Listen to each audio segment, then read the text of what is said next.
کوئی اور بھی اعلان کرتا تو وہ اس کا ثبوت تو دکھاتا، اور اعلانیہ گناہ کی اعلانیہ توبہ والا جو اصول اور رکن تھا وہ بھی اس میں مفقود تھا۔ اس لیے علماء کرام نے اس توبہ کو قبول نہیں کیا، اس اعلان کو قبول نہیں کیا۔ اس پر بھی الحمدللہ ہماری تفصیلی ویڈیو موجود ہے۔ اب میں مفتی اکمل صاحب کی وہ ویڈیو پلے کروں گا اور اس پر کچھ تبصرہ کروں گا۔ آپ سب ماشاءاللہ علماء ہیں، اب آپ پریکٹیکل لائف میں آئیں گے۔ اس سے پہلے بعض اوقات ایک طالب علم کی نگاہ میں خود اپنی اتنی قدر و قیمت نہیں ہوتی، وہ سمجھتا ہے میں غیر معروف آدمی ہوں بھی تو ایسے ہی ہوں بس میں، لیکن جب آپ جائیں گے لوگ آپ کو عزت سے ہاتھ چومیں گے۔ آپ کچھ علامہ، کچھ شیخ الحدیث، کچھ شیخ التفسیر، جامع المعقول والمنقول، اور کسی نقیب محفل کے ہاتھ چڑھ گئے تو ایسے القابات کہے گا کہ آپ خود کہیں گے مجھے خود نہیں پتہ ہی کیا کہہ رہا ہے میرے بارے میں، لیکن کہہ رہا ہے کچھ نہ کچھ۔ اس کے بعد پھر انسان جب اس کو احساس ہوتا ہے کہ میں کچھ ہوں، اس کے بعد اس کی سوچ بدلتی ہے، طبیعت بدلتی ہے۔ اور اس میں نے ایک طرز عمل یہ دیکھا ہے کہ جن لوگوں نے ہم پر احسان کیا ہوتا ہے، جنہوں نے ہمیں انگلی پکڑ کے چلانا سکھایا ہوتا ہے، جنہوں نے دست شفقت ہمارے سروں پہ رکھا ہوتا ہے، جنہوں نے تکلیفیں برداشت کر کے ایک ماں کی طرح ہمیں سایہ فراہم کیا ہوتا ہے، جنہوں نے ہمیں اس معاشرے میں باقدر بنایا ہوتا ہے، ہم معاشرے میں پھیلی ہوئی افواہوں اور بعض لوگوں کی باتوں کو ذہن میں قبول کر کے اپنے اسی بڑے کے خلاف کام کرنا شروع کر دیتے ہیں، ٹونٹنگ کرتے ہیں، ہم ان پہ طنز کرتے ہیں، ہم ان کی عزت خراب کرنے کی کوشش کرتے ہیں۔ یہاں پر دیکھیں جذباتی گفتگو کی جا رہی ہے، سامنے والوں کے جذبات سے کھیلا جا رہا ہے، ایموشنل بلیک میل کیا جا رہا ہے کہ دیکھیں جنہوں نے آپ پر احسانات کیے ہوں، آپ پر شفقتیں کی ہوں، آپ انہی کے خلاف جو ہے وہ کھڑے ہو جائیں۔ اور انہوں نے شروع میں کلام کیا کیا کہ بندہ جب تک طالب علم ہوتا ہے تب تک تو اپنے آپ کو کچھ نہیں سمجھتا، لیکن جب وہ علامہ صاحب بن جاتے ہیں، شیخ الحدیث بن جاتے ہیں، شیخ التفسیر بن جاتے ہیں، دیگر بڑے بڑے القابات ان کے ساتھ لگ جاتے ہیں، یعنی کہ وہ علمی طور پر اہل ہو جاتے ہیں، تو اب وہ اپنے اسی مربی اور اسی محسن کے خلاف ہو جاتے ہیں۔ تو مفتی صاحب آپ نے یہ مطلقاً بیان فرمایا کہ وہ اپنے محسن کے، اپنے مربی کے اور اپنے بڑے کے مخالف ہو جاتے ہیں۔ تو یہاں پر آپ کو دو گروہ نہیں کرنے چاہیے تھے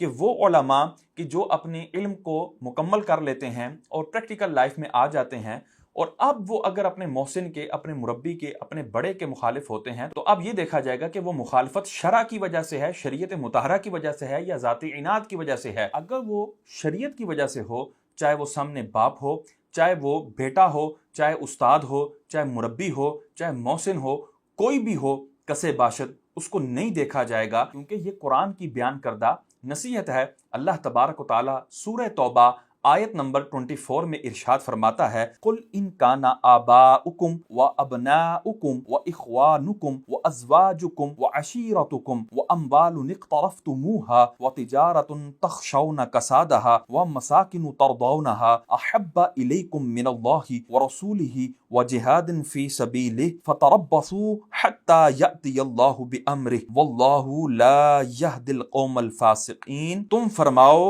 اگر تمہارے باپ اور تمہارے بیٹے اور تمہارے بھائی اور تمہاری عورتیں اور تمہارا کنبہ اور تمہاری کمائی کے مال اور وہ سودا جس کے نقصان کا تمہیں ڈر ہے اور تمہارے پسند کے مکان، یہ چیزیں اللہ اور اس کے رسول اور اس کی راہ میں لڑنے سے زیادہ پیاری ہوں تو راستہ دیکھو یہاں تک کہ اللہ اپنا حکم لائے، اور اللہ فاسقوں کو راہ نہیں دیتا۔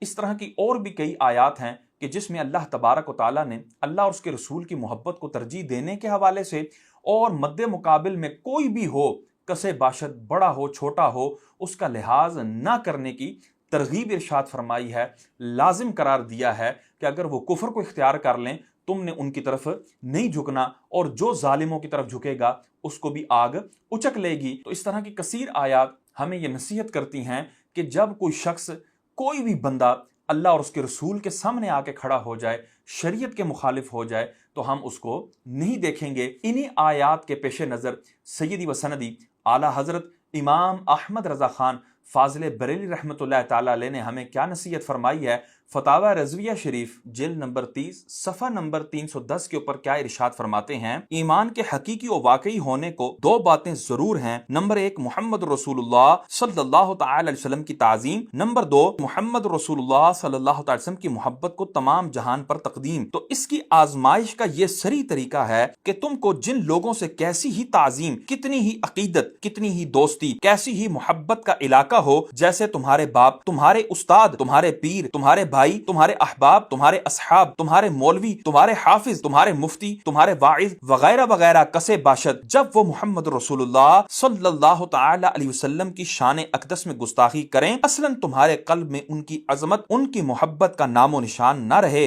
فوراً ان سے الگ ہو جاؤ، دودھ سے مکھی کی طرح نکال کر پھینک دو، ان کی صورت، ان کے نام سے نفرت کھاؤ، پھر نہ تم اپنے رشتے، علاقے، دوستی، الفت کا پاس کرو، نہ اس کی مولویت، شیخیت، بزرگی، فضیلت کو خطرے میں لاؤ کہ آخر میں یہ جو کچھ تھا محمد رسول اللہ صلی اللہ تعالی علیہ وسلم ہی کی غلامی کی بنا پر تھا۔ جب یہ شخص انہی کی شان میں گستاخ ہوا، پھر ہمیں اس سے کیا علاقہ رہا؟ اس کے جبے امامے پر کیا جائیں؟ کیا بطیر یہودی جبے نہیں پہنتے، امامے نہیں باندھتے؟ اس کے نام، علم و ظاہری فضل کو لے کر کیا کریں؟ کیا بطیر پادری بکثرت فلسفی بڑے بڑے علوم و فنون نہیں جانتے؟ اور اگر یہ نہیں بلکہ محمد الرسول اللہ صلی اللہ تعالی وسلم کے مقابل تم نے اس کی بات بنانی چاہی، اس نے حضور سے گستاخی کی اور تم نے اس سے دوستی نباہی، یا اسے ہر برے سے بدتر برا نہ جانا، یا اسے برا کہنے پر برا مانا، یا اسی قدر کہ تم نے اس امر میں بے پرواہی منائی، یا تمہارے دل میں اس کی طرف سے سخت نفرت نہ آئی، تو للہ اب تم ہی انصاف کر لو کہ تم ایمان کے امتحان میں کہاں پاس ہوئے؟ قرآن و حدیث نے جس پر حصول ایمان کا مدار رکھا تھا اس سے کتنی دور نکل گئے؟ مسلمانوں، کیا جس کے دل میں محمد رسول اللہ صلی اللہ تعالی علیہ وسلم کی تعظیم ہوگی وہ ان کے بدگو کی وقعت کر سکے گا، اگرچہ اس کا پیر یا استاد یا پدر ہی کیوں نہ ہو؟ کیا جسے محمد رسول اللہ صلی اللہ تعالی علیہ وسلم تمام جہان سے زیادہ پیارے ہوں وہ ان کے گستاخوں سے فوراً سخت شدید نفرت نہ کرے گا، اگرچہ اس کا دوست یا برادر یا پسر ہی کیوں نہ ہو؟ للہ اپنے حال پر رحم کرو اور اپنے رب کی بات سنو۔ تو یہاں پر دیکھیں سیدی و سندی اعلیٰ حضرت نے انہی آیات کو مد نظر رکھتے ہوئے اور آگے وہی آیات ذکر فرمائیں گے، لا تجد قوما یؤمنون باللہ والیوم الآخر یوادون من حاد اللہ ورسولہ۔ تو یہ آیت آخر تک سیدی و سندی اعلیٰ حضرت نقل فرمائیں گے۔ تو ان آیات سے اعلیٰ حضرت نے یہ نتیجہ نکالا کہ سامنے والا کوئی بھی ہو، جب وہ اللہ اور اس کے رسول کے مخالف ہو گیا، شریعت کے مخالف ہو گیا، تو اب اس کی مخالفت عین ایمان ہے، اور یہ تقاضا ہے ایمان کا کہ اس کی مخالفت کی جائے۔ اب وہاں پر یہ نہیں دیکھا جائے کہ یہ میرے استاد صاحب ہیں، انہوں نے تو بڑی شفقتیں فرما کر مجھے زیرو سے ہیرو بنایا ہے، اور میرے یہ مربی ہیں، یہ میرے پیر صاحب ہیں، ان کا میرے مشائخ میں شمار ہوتا ہے، یہ جو ہے نا فلاں ہیں، یہ فلاں ہیں، اس کے جبے پر، اس کے امامے پر، اس کے علم پر، اس کے فضل پر، اس کے نام پر، کسی چیز کے اوپر بھی ہم جو ہے وہ کان نہیں دھریں گے، ہم اس کا لحاظ نہیں کریں گے۔ جب اس کے اندر شریعت مطہرہ کا لحاظ نہیں تو ہم اس کا لحاظ کیوں کریں؟ اور پھر وہ گروہ علماء کا کہ جو اپنے مربی، اپنے استاد، اپنے بڑے کے مخالف ہو جاتے ہیں فقط ذاتی عناد کی وجہ سے، اور وہ جو ان کا مربی ہے، ان کا محسن ہے، ان کا استاد ہے، ان کا پیر ہے، ان کے مشائخ میں سے جو فرد ہے، اس کے اندر کوئی بدمذہبیت نہیں ہے، کوئی عقیدے کا جھول نہیں ہے، کوئی اس کے اندر شرعی خرابی نہیں ہے، اس کے باوجود وہ اس کی مخالفت کر رہے ہیں، تو ہاں ان کو آپ جو ہے وہ ٹارگٹ کر سکتے ہیں، ان کو آپ یہ کہہ سکتے ہیں کہ خدا کے بندے شرم کرو، حیا کرو، اس نے تمہیں تربیت دی ہے، اس نے تم پر احسان کیا ہے، اور جو لوگوں کا شکر ادا نہیں کرتا وہ اللہ کا بھی شکر گزار بندہ نہیں بن سکتا۔ تو تمہیں حیا کرنی چاہیے کہ تم اپنے استاد کے مخالف بول رہے ہو، حالانکہ وہ صحیح العقیدہ ہیں، تمہارے پیر صاحب، اور وہ جن عالم دین کے خلاف تم بول رہے ہو وہ تمہارے سے بڑے ہیں، تم نے ان سے سیکھا ہے، اور اب تم ان کے مخالف بول رہے ہو، اس کو یہ شرم دلائی جا سکتی ہے۔ لیکن آپ اس طرح عمومی کلام کریں کہ تمام رتب و یابس جو ہے وہ ایک ہی لائن میں آپ جمع کر دیں، تو یہ کس قدر نا انصافی ہے۔ تو یہ ایموشنل بلیک میلنگ اس کو کہا جا سکتا ہے، اس کو شرعی مسئلے کی وضاحت نہیں کہا جا سکتا، اس کو شرعی مسئلہ بیان کرنا نہیں کہا جا سکتا، کیونکہ آپ ایک طرف کو تو لیں دوسری طرف کو چھوڑ دیں، یہ قرین انصاف نہیں ہے۔ میں نے ایک بات ایک دفعہ کی تھی، ہمارے جو بڑے ہوتے ہیں یہ ایسے ہوتے ہیں جو 20 منزلہ عمارت کی چھت پر ہوں، اور اصاغرین کی مثال ایسی ہوتی ہے جیسے فرسٹ فلور پر ہوں۔ جو فرسٹ فلور والا دیکھ رہا ہوتا ہے اسے جو نظر آ رہا ہے اس کے مطابق رائے قائم کرتا ہے، اور جو 20ویں منزل پر ہوتا ہے اس کو جو نظر آ رہا ہے وہ اتنی وسعت نظری کے ساتھ نظر آ رہا ہوتا ہے جس سے وہ پہلے مالے پر رہنے والا شخص یا پہلی منزل والا محروم ہوتا ہے۔ آپ جیسے جیسے اپر لیول پر آئیں گے، ہم میڈیا میں کام کر رہے ہیں، بہت ساری چیزیں ہم یہاں پہ کہہ بھی نہیں سکتے، مفتی صاحب تو مجھ سے بھی زیادہ جانتے ہیں کہ جب ہم اپر لیول پر کام کرتے ہیں ہر قسم کے شعبہ ہے زندگی کے لوگوں سے رابطے ہوتے ہیں، اداروں سے ہوتے ہیں، دیگر چیزوں سے ہوتی ہیں، تو پھر ہمیں سمجھ میں آتا ہے کہ ہر کام عدد نہیں کرنا ہوتا بلکہ بڑی حکمت کے ساتھ کرنا ہوتا ہے. تو آپ کے بڑے جب حکمت اختیار کرتے ہیں وہ ہوتے ہیں اوپر منزل پر, اور ہم پہلی گراؤنڈ فلور پر بیٹھے ہوئے ان کے اوپر طنز کر رہے ہوتے ہیں, یہ کیا کر لیا, یہ کیا کیا, ایسا کیوں کیا, ایسا کیوں کیا. اور پھر ہم ان کی حکمتوں کو صحیح معنی, مفاہیم, سوچ اور فکر پر محمول کرنے کے بجائے اس میں سے نیگیٹو چیزیں نکالتے ہیں. اور پھر بعض اوقات میں نے دیکھا ہے کہ جن کے ساتھ جو احسانات والے معاملے ہوئے تھے وہ ناشکری کا شکار ہو جاتے ہیں. اب یہاں پر بھی دیکھیں کس طرح جذباتی گفتگو کرتے ہوئے, جس طرح پہلے بھی انہوں نے گفتگو کی تھی کہ کوئی جو ہے وہ 20ویں مالے پر ہے, کوئی گراؤنڈ فلور پر ہے, تو میں نے وہاں پر اس ویڈیو کے اندر بھی ان سے سوال کیا تھا کہ حضرت یہ ارشاد فرما دیں کہ سیدی و سندی اعلیٰ حضرت امام احمد رضا خان فاضل بریلی رحمۃ اللہ تعالی علیہ کون سے فلور سے گفتگو فرما رہے تھے, تاکہ جب یہ متعین ہو جائے گا تو پھر ہم اعلیٰ حضرت کو اسی فلور پر رہ کر سنیں گے, سمجھیں گے اور ان کی باتوں پر عمل کریں گے, اور پھر جو ان سے اوپر والا فلور والا ہوگا تو ہم پھر اس کو دیکھ لیں گے, اس کی باتوں کو بھی سوچ سمجھ لیں گے. لیکن اگر آپ فقط یہ جذباتی باتیں کریں اور لوگوں کو جو ہے ایموشنل بلیک میل کریں, معذرت کے ساتھ مجھے یہ بار بار کہنا پڑے گا کہ یہ واقعی ایموشنل بلیک میلنگ ہے, یہ کوئی علمی گفتگو نہیں ہے. تو آپ جو مالوں کی بات کر رہے ہیں اور پھر یہ کہہ رہے ہیں کہ جی حکمتیں اختیار کرنی پڑتی ہیں, ہر طرح کے بندے سے ملاقات ہوتی ہے, یہاں پر ان کا فوکس کس پر ہے, ہر طرح کے بندے سے. اصلاً فوکس جو ہے دیوبندیوں پر, وہابیوں پر, شیعوں پر ہے کہ ان سے ہماری ملاقاتیں ہوتی ہیں, ان سے ہمیں جو ہے ہم نوالا ہم پیالہ ہونا پڑتا ہے, ان کے ساتھ بیٹھ کر چائے کی چسکیاں بھی لینی پڑتی ہیں, بسکٹ بھی کھانے پڑتے ہیں, ہنس ہنس کر ہاتھ میں ہاتھ ڈال کر گفتگو بھی کرنی پڑتی ہے. اور اگر حضرت کو ذوف آ جائے تو اس کے ہاتھ میں ایسے ہاتھ ڈال کر سیڑھیاں بھی چڑھنی پڑتی ہیں, سیڑھیاں اترنی بھی پڑتی ہیں, پھر انہی ہاتھوں کو اٹھا کر ان کے اداروں میں جا کر دعائیں بھی کرنی پڑتی ہیں. اور اگر وہ بدمذہب مر جائے تو اس کی تعزیت بھی کرنی پڑتی ہے, اور اپنے علاقے میں ان بدمذہبوں کی مسجد بھی قائم کرنی پڑتی ہے, ان کو اپنے علاقے کی مسجد, اپنے محلے کی مسجد کا انتظام و انصرام بھی دینا پڑتا ہے, ان کو اپنا مائی باپ بھی بنانا پڑتا ہے, ان کو اپنا بڑا بھی بنانا پڑتا ہے, ان کے ساتھ ان کی نجی محافل میں بیٹھنا بھی پڑتا ہے. اور اسی طرح ان کا پوتا, ان کا بیٹا, ان کا کوئی بھی رشتہ دار فارغ و تحصیل ہو جائے, اپنے وہ جو علم شیطانی ہے اس کو مکمل کر بیٹھے, تو پھر اس پہ ہمیں ان کو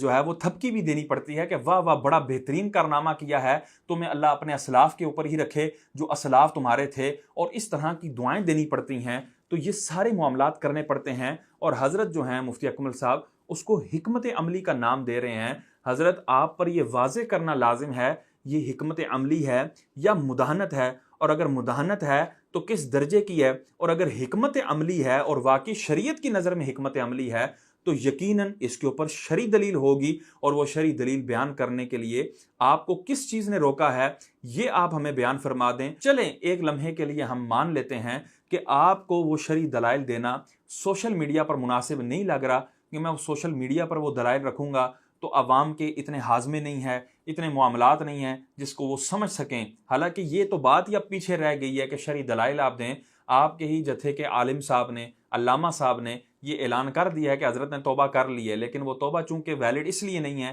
کہ اعلانیہ گناہ کی اعلانیہ توبہ ہوتی ہے, تو وہ اعلانیہ معاملات کی اعلانیہ توبہ نہیں ہے. اور پھر جن علماء کی گردنوں پر رکھ کر انہوں نے وہ توب چلائی تھی, ان علماء کرام نے بھی بیزاری کا اظہار کر دیا, برات کا اظہار کر دیا, اور جس بندے کی توبہ ہے ان حضرت کی طرف سے بھی کوئی اس طرح کی تحریر, اس طرح کی کوئی وضاحت نہیں ملی. تو خیر ان باتوں کو اگر برسبیل تنزل ہم گفتگو کریں تو آپ نے اپنی پچھلی ویڈیو کے اندر یہ بات کہی تھی کہ جو بھی کام بڑا کرے گا اس کے پاس بھی کوئی شرعی معقول دلیل ہونی چاہیے. یہ ضرور ہے کہ جو جتنا اپر لیول پر ہوگا اس کو محتاط اتنا ہی ہونا چاہیے,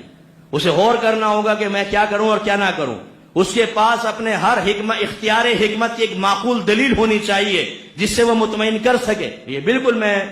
اندھی تقلید تو میں کبھی نہیں کروں گا. یعنی وہ معقول اسی اعتبار سے ہوگی کہ شریعت مطالعہ اس کو معقول گردانے, شریعت مطالعہ اس کو قبول کرے. تو آپ نے اپنی پچھلی ویڈیو میں یہ بات کہی, یہاں پر نہیں کہی, لیکن چونکہ آپ کی پچھلی ویڈیو ہی یہاں پر کار فرما ہوگی تو یقیناً آپ سے بھی اگر یہ پوچھا جائے گا کہ وہ حکمت عملی شریعت مطالعہ کے تحت ہوگی یا شریعت مطالعہ سے فوق ہوگی, شریعت مطالعہ سے آزاد ہوگی, تو یقیناً بالیقین آپ یہی جملے بولیں گے کہ وہ شریعت مطالعہ کے تحت ہوگی, شرعی اس پر دلیل ہوگی تب وہ جا کے حکمت عملی بنے گی. اگر شرعی دلیل اس پر نہیں ہے بلکہ شریعت اس کے اگینسٹ جا رہی ہے تو وہ حکمت عملی نہیں، وہ مداہنت ہو سکتی ہے، وہ دیگر اس کو کئی نام دیے جا سکتے ہیں، لیکن حکمت عملی اور شریعت کے تحت اس کو قرار نہیں دیا جا سکتا۔ تو حضرت ہماری دست بستہ آپ سے گزارش ہے کہ وہ آپ دلائل پیش کریں، کیونکہ ہمیں یہ محسوس ہو رہا ہے آپ کی گفتگو سے کہ آپ ذوالفقار شاہ صاحب کے اعلان کے باوجود بھی ابھی بھی اس بات کے قائل ہیں کہ منیب الرحمان صاحب کے تمام افعال جو ہیں کہ جو انہوں نے شیعہ کی تعزیت کی، اسی طرح دیوبندیوں کی مسجد کا افتتاح کیا، اسی طرح تفہیم المسائل کے اندر انہوں نے جو ہے وہ انتہائی خطرناک عبارت لکھی، ان کی عبارتوں سے توہین الوہیت اور رسالت کا ایہام اور تأثر پایا جاتا تھا، تو اعلیٰ حضرت نے ان کو متنبع فرمایا اور بعد میں اس کو جو ہے نا وہ چپکے سے تسامح کہہ کر نکال دیا اور آخر میں لکھ دیا جی مجھے تسامح ہوا تھا۔ بھئی تسامح کس درجے کا تھا؟ کفر کے درجے کا تھا، گمراہی کے درجے کا تھا، مکروہ درجے کا تھا، فقط جو ہے خلاف اولا تھا؟ کیا تھا؟ کس بات سے آپ نے جو ہے وہ رجوع کیا؟ اور جو پہلی بات لکھی تھی اس کے اندر کیا خرابی تھی، اس کے اندر کیا مذائقہ تھا، اس کو بھی بیان کیے بغیر آپ جو ہے وہ سائیڈ پہ ہو گئے۔ تو اس طرح کی چیزیں، اسی طرح جو ہے شیعہ کو جید اور ممتاز عالم دین کہہ کر جو آپ نے تعظیم دی، اس کی روح کی تسکین کی بات کی، اور اسی طرح دیگر بھی جو افعال ہیں کہ تقی عثمانی کے پوتے کی دستار پر آپ نے دعائیں دی، اور پھر جلندری کے مدرسے میں جا کر انہوں نے وزٹ کیا اور مسجد میں جا کر کھڑے ہو کر دعائیں دی، اور جلندری کے پیچھے جو نماز پڑھی، اور دیگر جو بھی افعال ہیں، ان سب افعال میں، ان سب اقوال میں مفتی منیب الرحمان صاحب پہ کوئی توبہ نہیں بنتی۔ یہی سمجھ میں آ رہا ہے آپ کے لہجے سے، آپ کی تقریر سے، کہ آپ اس میں توبہ کے قائل نہیں ہیں۔ تو حضرت ہم آپ کو پہلے دن سے لے کر اب تک یہ عرض کر رہے ہیں کہ آپ وہ شرعی دلائل پیش کریں تاکہ عوام جو ہے وہ دھوکے کا شکار نہ ہو سکے اور ایموشنل بلیک میلنگ کرنے کی آپ کو حاجت نہ پیش آئے۔ آپ یہی جو تقریر اتنی بڑی کر رہے ہیں اور اتنے افراد آپ کے سامنے بیٹھے ہیں، تو آپ یہاں پر دلائل دے دیتے، جزیات پیش کر دیتے، تاکہ جو ہے وہ قیامت تک کے لیے لوگوں کا منہ بند ہو جاتا۔ اور یہ جو اضطرابی کیفیت پائی جا رہی ہے علماء کے اندر، طلباء کے اندر، عوام کے اندر، یہ اضطرابی کیفیت بھی ختم ہو جاتی۔ ایک صاحب نے مجھے مفتی صاحب کے بارے میں کچھ باتیں کہی، یوں میں نے کہا یار ایسا کرتے ہیں ہم دونوں ملتے ہیں اور مفتی صاحب کو کرتے ہیں سائیڈ۔ مفتی صاحب میں نے کہا مفتی صاحب کو کرتے ہیں سائیڈ میں، تم ایک آدمی ایسا لے آؤ جو مفتی صاحب کے مقابلے کا ہو، جس طرح اپر لیول پر مفتی صاحب اعتماد کے ساتھ مدلل گفتگو کرنے کے قابل ہیں، جس طرح مفتی صاحب کے سامنے والا بیٹھ کر آپ کے ماضی کو کھنگال کر کوئی اسکینڈل نہیں نکال سکتا ہو، ایسا کوئی آدمی لے کر آؤ، میں تمہارے ساتھ ہوں۔ مفتی صاحب کو ہٹاتے اس کو بٹھاتے ہیں، آج تک دوبارہ اس نے مجھ سے کلام نہیں کیا۔ اب یہاں پر ہم دو طرح سے گفتگو کریں گے۔ ایک تو مفتی اکمل صاحب نے جو یہ فرمایا کہ جی میں نے اس حضرت سے کہا جنہوں نے مفتی منیب الرحمان صاحب کے مخالف ان سے گفتگو کی، اس کو کہا کہ جی آپ کوئی ایسا بندہ لے آئیں۔ تو یہ جو ان کا مطالبہ تھا یہ اگلے سے واقعی اس اعتبار سے تھا کہ واقعی افراد موجود ہیں اور یہ مطالبہ کر رہے ہیں، تو ان کی جو گفتگو کا انداز ہے وہ یہی بیان کر رہا ہے، اور آگے چل کے یہ اس کا التزام بھی کر دیں گے کہ ایسا کوئی بھی بندہ نہیں ہے، فقط یہ اس کو زج کرنے کے لیے اور اس کو بے دلیل ثابت کرنے کے لیے اور غلط ثابت کرنے کے لیے یہ مطالبہ کر رہے ہیں کہ تم ایسا کوئی بندہ لے آؤ، مفتی صاحب کو ہم ہٹا دیں گے اور وہ بندہ کام کر لے۔ یعنی کہ اہل سنت کے پاس کوئی بھی ایسا بندہ نہیں ہے جو دین متین کو اس انداز سے بیان کر سکے اور دین متین کی اس انداز سے ترویج کر سکے اور اس کی حمایت کے لیے گفتگو کر سکے۔ تو یہاں پر معذرت کے ساتھ دست بستہ میں عرض کروں گا کہ مفتی اکمل صاحب آپ یہاں پر غلطی پر ہیں، اور شاید آپ نے قرآن پاک کی وہ آیات بھلا دی ہیں یا آپ کے ذہن میں نہیں ہے جن آیات میں اللہ تبارک و تعالیٰ جو ہے وہ یہ ارشاد فرما رہا ہے کہ اگر تم دین کا کام نہیں کرو گے، اگر تم مخالف ہو جاؤ گے دین کے، تو اللہ تعالیٰ تمہارے بدلے ایسی قوم لے کر آئے گا جو تمہارے سے بہتر دین کا کام کرنے والی ہوگی۔ وہ آیات چند جو ہے وہ میں آپ کے سامنے تلاوت بھی کر دیتا ہوں تاکہ عوام کو بھی سمجھ میں آئے کہ دین جو ہے وہ بے یار و مددگار نہیں ہے۔ قرآن مجید فرقان حمید سورہ مائدہ کی آیت نمبر 54 میں ارشاد فرماتا ہے، یا ایھا الذین آمنوا من یرتد منکم عن دینہ فسوف یأتی اللہ بقوم یحبہم ویحبونہ اذلۃ علی المؤمنین اعزۃ علی الکافرین یجاہدون فی سبیل اللہ ولا یخافون لومۃ لائم ذلک فضل اللہ یؤتیہ من یشاء واللہ واسع علیم۔ اے ایمان والو، تم میں جو کوئی اپنے دین سے پھرے گا تو ان قریب اللہ ایسے لوگ لائے گا کہ وہ اللہ کے پیارے اور اللہ ان کا پیارا، مسلمانوں پر نرم اور کافروں پر سخت، اللہ کی راہ میں لڑیں گے اور کسی ملامت کرنے والے کی ملامت کا اندیشہ نہ کریں گے۔ یہ اللہ کا فضل ہے جسے چاہے دے اور اللہ وسعت والا، علم والا ہے۔ یہاں اس آیت میں یہ پوائنٹ نوٹ کرنے والا ہے، فسوف یأتی اللہ بقوم، اللہ عنقریب ایسی قوم لائے گا، یعنی یہ کام اللہ کا ہے کہ اللہ کس سے دین کی خدمت لیتا ہے۔ آپ کو مفتی صاحب ٹینشن نہیں لینی چاہیے، اور یہ ٹینشن آپ کی نہیں ہے، اور نہ آپ سامنے والوں کو یہ ٹینشن دلائیں کہ حضرت نہیں ہوں گے تو کون دین کا کام کرے گا۔ حضرت اگر یہ جو ہیں غیروں کے ساتھ پپیاں جھپیاں کریں گے، کافروں کے لیے نرمی اختیار کریں گے، مرتدوں کے لیے نرمی اختیار کریں گے، اور مسلمانوں کے لیے سخت ہوں گے، جب آئیں گے تو اپنی تحریکوں کو، اپنی سنیوں کی جو ہے جماعتوں کو رگڑیں گے، اور جو ہے دیوبندیوں کی تعریفیں کرتے ہوئے نظر آئیں گے، شیعوں کی تعریفیں کرتے ہوئے نظر آئیں گے، شیعوں سے ایوارڈ لیتے ہوئے نظر آئیں گے، شیعوں کے اداروں کو جو ہے وہ سراہتے ہوئے اور ان کے اداروں میں جا کر وزٹ کرتے ہوئے اور اپنے جانے سے ان کو پروموٹ کرتے ہوئے ان کی مسجد درار میں کھڑے ہو کر دعائیں کرتے ہوئے نظر آئیں گے، لیکن اپنی جماعتوں کو رگڑتے ہوئے ہی نظر آئیں گے، تو ان کی یہ روش آیت مبارکہ کے مخالف نہیں، بالکل مخالف ہے۔ تو اللہ تعالیٰ اس کے بدلے ایسی قوم لائے گا جو ان تمام چیزوں سے پاک ہوگی اور دین متین کی خدمت کرے گی۔ اسی طرح اللہ تبارک و تعالیٰ سورہ توبہ آیت نمبر 39 کے اندر ارشاد فرماتا ہے الا تنفروا يعذبكم عذابا علیما ويستبدل قوما غیرکم ولا تضروه شیئا واللہ علی کل شیء قدیر، اگر نہ کوچ کرو گے تو تمہیں سخت سزا دے گا اور تمہاری جگہ اور لوگ لے آئے گا، اور تم اس کا کچھ نہ بگاڑ سکو گے، اور اللہ سب کچھ کر سکتا ہے۔ تو اس آیت میں بھی وَيَسْتَبْدِلْ قَوْمًا، یہ پوائنٹ جو ہے ہمارا جو ہے استدلال کا مقام ہے۔ اسی طرح اللہ تبارک و تعالیٰ سورہ محمد آیت نمبر 38 کے اندر ارشاد فرماتا ہے وَإِن تَتَوَلَّوْا يَسْتَبْدِلْ قَوْمًا غَيْرَكُمْ ثُمَّ لَا يَكُونُوا أَمْثَالَكُمْ، اور اگر تم منہ پھیرو تو وہ تمہارے سوا اور لوگ بدل لے گا، پھر وہ تم جیسے نہ ہوں گے۔ تو ان آیات کو آپ نے بھلا کر یہ کیسے کہہ دیا کہ جی آپ ایسا بندہ لے آئیں تو میں جو ہے نا مفتی صاحب کو ہٹا دیتا ہوں، تو آج تک اس بندے نے جو ہے وہ گفتگو نہیں کی۔ وہ بندہ کون تھا حضرت، اس کو بیان فرما دیتے کہ جس بیچارے کو اتنا بھی نہیں پتا کہ وہ ان آیات کو پڑھ کر مفتی اکمل صاحب کو جواب دے سکتا کہ حضرت آپ کی یہ ٹینشن نہیں ہے، آپ اپنی ٹینشن میں بال سفید نہ فرمائیں، یہ اللہ تبارک تعالیٰ کا کام ہے، یہ اللہ تبارک تعالیٰ فرمائے گا، دین کو کبھی بے یار و مددگار نہیں چھوڑے گا۔ اور معذرت کے ساتھ مفتی صاحب آپ کی باتوں سے ایسا لگ رہا ہے کہ اللہ کا دین بے یار و مددگار ہے، اور اس کو یہ بندہ ہی چلا سکتا ہے جس کے اندر اتنے سکم ہیں، اتنی شرک خرابیاں ہیں، جس کے اقوال، جس کے افعال جو ہے حد کفر تک جا رہے ہیں، گمراہی کی حد تک جا رہے ہیں۔ یہی بندہ ہے جس سے اہل سنت جو ہے وہ چل سکتے ہیں اور اس کے معاملات جو ہے وہ آگے جا سکتے ہیں۔ اور اس کے بعد آپ نے یہ فرمایا کہ ایسا بندہ بھی تم لے کر آؤ کہ سامنے والا جو ہے اس کی ماضی میں سے کوئی سکینڈل نہ نکال سکے۔ جس طرح مفتی صاحب کے سامنے والا بیٹھ کر آپ کے ماضی کو کھنگال کر کوئی اسکینڈل نہیں نکال سکتا، ایسا کوئی آدمی لے کر آؤ، میں تمہارے ساتھ ہوں، مفتی صاحب کو ہٹاتے اس کو بٹھاتے ہیں۔ آج تک دوبارہ اس نے مجھ سے کلام نہیں کیا۔ تو جس کی ماضی میں سے ایسا کوئی سکینڈل نہ نکل سکے، تو مفتی صاحب معذرت کے ساتھ آپ یہ احکامات بیان کرتے رہے ہیں اپنے فیضان شریعت سلسلے کے اندر کہ فسق دو طرح کا ہوتا ہے۔ ایک وہ فسق ہے جو اعتقاد کے اندر، عقیدے کے اندر ہوتا ہے، جس کو فسق اعتقادی کہتے ہیں، اور ایک وہ فسق ہوتا ہے جو عمل کے اندر ہوتا ہے، جس کو فسق عملی کہتے ہیں۔ یعنی ایک وہ فاسق ہے جو اعتقاد کے حوالے سے، عقیدے کے حوالے سے فاسق ہے، اس کا عقیدہ اللہ کے حوالے سے اچھا نہیں،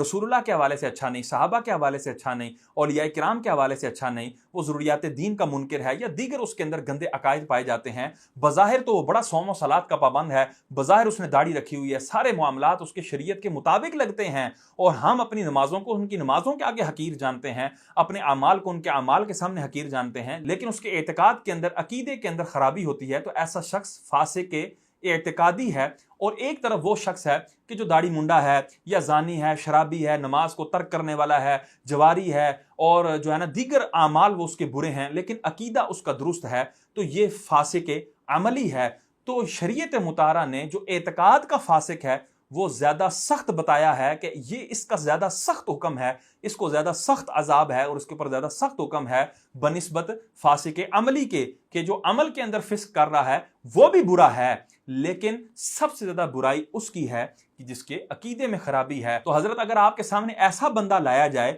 کہ جو نماز کے اندر، قرآن پڑھنے کے اندر اور ظاہری اعمال کے اندر تو بہت اعلیٰ ہو، لیکن عقیدہ اس کا کھوٹا ہو، عقیدہ اس کا درست نہ ہو، یا وہ عقیدے کے اندر ایسے لوگوں کے ساتھ اٹھتا بیٹھتا ہو جن کے عقیدے خراب ہوں، تو کیا ایسا فسق اعتقادی والا شخص آپ کو جو ہے وہ مقبول ہوگا؟ اور یہ جو آپ کہہ رہے ہیں جس سکینڈل نہ نکال سکے، تو آپ نے یہاں سکینڈل سے ایک فسق عملی والے سکینڈل کی طرف اشارہ کیا ہے، یعنی اس کا کوئی ایسا نہ ہو کہ جی تو کل تو زنا کردہ رہے ہیں اور آج تو جو ہے نا وہ ہمارے سامنے آ کے بیٹھ گیا، کل تو اس طرح کے گندے کام کرتا رہا، آج تو ہمارے سامنے بیٹھ گیا، یعنی فسق عملی کی طرف آپ کا اشارہ تھا۔ اور آپ فسق اعتقادی کی طرف بات کیوں نہیں کرتے کہ اگر کسی کے اندر فسق اعتقادی والا جس کے ماضی کے اندر سکینڈل پایا جاتا ہے وہ زیادہ مجرم ہے بنسبت اس کے کہ جس کے اندر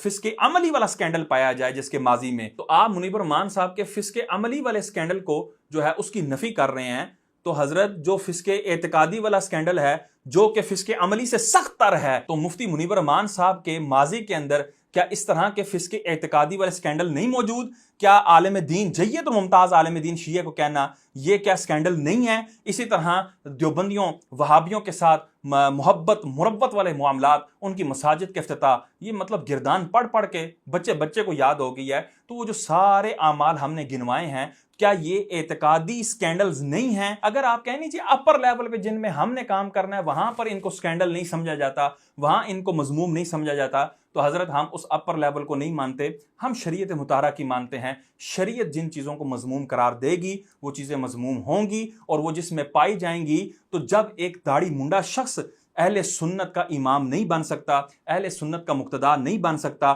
ایک نمازوں کو ترک کرنے والا زانی شرابی کبابی جو ہے وہ ہمارا مقتدا نہیں بن سکتا، تو جس کے اعتقاد کے اندر فسق ہو وہ بندہ ہمارا مقتدا کیسے بن سکتا ہے، ہمارا پیشوا کیسے بن سکتا ہے؟ اس کو آپ شرعی دلائل سے ثابت کریں جو کہ آپ بروز قیامت تک ثابت نہیں کر سکیں گے۔ ہم خراب کرنے کے لیے تیار ہیں، ہم تخریب کرنے کے لیے تیار ہیں، تعمیر کے لیے تیار نہیں ہیں۔ تمہارے اپنے اندر صلاحیت ہے، میں نے کہا تم تیار ہو جاؤ، تم بیٹھو، میں تمہاری تائید کرتا ہوں۔ نہیں، مجھے میں بھی صلاحیت نہیں ہے، دوسرے لیا اس میں بھی نہیں ہے، تو جو کام کر رہا ہے اس کو گندا کر دو، اور گندا کرنے کے بعد اس کو معطل کر دو، اور اپنے مذہب اور مسئلے کو یتیم کر دو، اور مفاد پرستوں کو اوپر لے کر آؤ جو آپ کے مذہب اور مسئلے کو تباہ کر دے، اور اہل سنت یتیم ہونے کے بعد اپنے اطراف میں دیکھیں کہ کوئی ہے جو ہماری رہنمائی کرے، جو ہمیں گائیڈ لائن دے۔ میں یقین سے کہتا ہوں اللہ مفتی صاحب کو دراز عمر بالخیر عطا فرمائے، لیکن جس دن مفتی صاحب کو ہوا مسئلہ کی یتیمی ایسی آپ کے اوپر مسلط ہوگی، ہم پر ایسی تاری ہوگی کہ ہم سر پکڑ کے بیٹھ جائیں گے۔ تو حضرت صاحب آپ بالکل فکر نہ کریں، منیب الرحمان صاحب کے جانے کے بعد اگر کوئی یتیم ہوگا تو وہ صلح کلی یتیم ہوگا، دیوبندیوں وہابیوں شیعوں سے مراسم رکھنے والا یتیم ہوگا، دین کو اس طرح قدحن لگانے والا یتیم ہوگا، اس طرح کے معاملات اور اس طرح کے افعال کو روا رکھنے والا یتیم ہوگا۔ اہل سنت یتیم نہیں ہوں گے۔ الحمدللہ 1400 سال سے اہل سنت کا یہ ریکارڈ ہے کہ اللہ تبارک و تعالیٰ نے دین متین کی نصرت کے لیے ایسے افراد پیدا فرمائے جن کا آج بھی طوطی بولتا ہے، جن کا آج بھی نام زندہ ہے۔ داتا علی حجویری کو دیکھ لیں، غوث پاک کو دیکھ لیں، معین الدین چشتی اجمیری کو دیکھ لیں، سیدی و سندی اعلیٰ حضرت امام احمد رضا خان فاضل بریلی رحمۃ اللہ تعالیٰ علیہ کو دیکھ لیں کہ اللہ تعالیٰ نے کیسے ان سے دین کا کام لیا، اور ان کے جانے کے بعد حالانکہ بندہ بظاہر سوچے کہ یار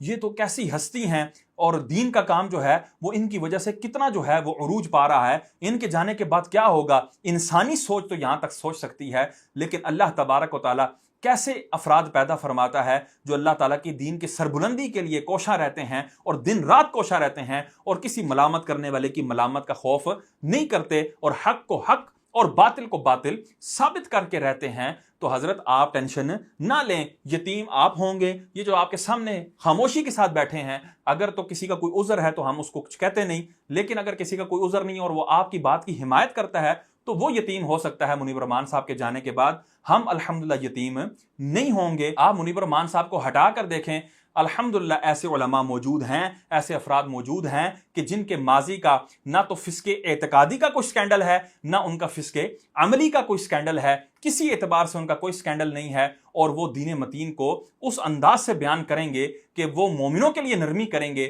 کافروں کے لیے سختی کریں گے، اور کسی ملامت کرنے والے کی ملامت کا خوف نہیں رکھیں گے۔ میں نے کچھ ایسے لوگوں کو کہا، میں نے کہا چلے مفتی صاحب کے پاس چلتے ہیں، بیٹھ کے مفتی صاحب سے بات کرتے ہیں بعض امور کے اندر۔ مفتی صاحب کے سامنے بیٹھنا کوئی آسان بات ہے، اور یقیناً ہر ایک کو جواب دے بھی نہیں ہے آدمی کہ مفتی صاحب ہر ایک کے سامنے بیٹھیں، لیکن اگر کوئی اپنے تشفی چاہتا ہے، کوئی چاہتا ہے کہ ذرا حکمت سمجھے تو چلے آنے میں حرج میں نہیں ہے، کوشچن کریں، لیکن یہ طریقہ کار بالکل غلط ہے کہ آپ صاحب معاملہ کو پیچھے کر دیں اور از خود ایسے پلیٹ فارمز اختیار کر لیں جس میں تعمیر کے بجائے تخریب ہو۔ ہم اسی چیز کا انتظار کر رہے تھے کہ کوئی ذمہ دار بندہ اس بات کی گارنٹی دے اور گارنٹی لے کہ جی میں جو ہے وہ مفتی منیب الرحمان صاحب کے سامنے آپ کو بٹھا سکتا ہوں اور مفتی منیب الرحمان صاحب بھی اس بندے کی مانیں اور وہاں پر تشریف فرما ہو جائیں اور ان سے ہم گفتگو کر سکیں۔ تو اب چونکہ ذمہ دار بندے آپ بیچ میں آئے ہیں اور آپ نے برملا یہ آفر دی ہے کہ جی مفتی صاحب کے سامنے بیٹھ کر گفتگو کر لیں، تو بالکل ہم تیار ہیں، آپ وقت عطا فرمائیں۔ اور میں سامعین اور ناظرین سے بھی کہوں گا کہ میرا یہ کلپ کاٹ کر جو ہے اس کو وائرل کیا جائے اور ان تک یہ بات پہنچائی جائے کہ جی مفتی مشاہد صاحب اور ان کے جو ہم نوا ہم نوالا ہم پیالہ علماء ہیں بقول آپ کے، وہ بھی تیار ہیں گفتگو کرنے کے لیے اور مفتی منیب الرحمان صاحب سے ان تمام معاملات کی وضاحت لینے کے لیے۔ ہم یہ نہیں کہتے کہ جی ہمارے سامنے ہی وضاحت کریں، ہمارے سامنے توبہ کریں یا ہمارے سامنے رجوع کریں، ہم نے ایک دن بھی یہ دعویٰ نہیں کیا، لیکن چونکہ آپ یہ آفر فرما رہے ہیں کہ جی آپ بیٹھ کر گفتگو کر سکتے ہیں تو بالکل ہم تیار ہیں۔ کوئی اس کو یہ نہ سمجھیں کہ دیکھیں جی مفتی اکمل صاحب زینت الفقہا اور اتنے بڑے مفتی صاحب جن کے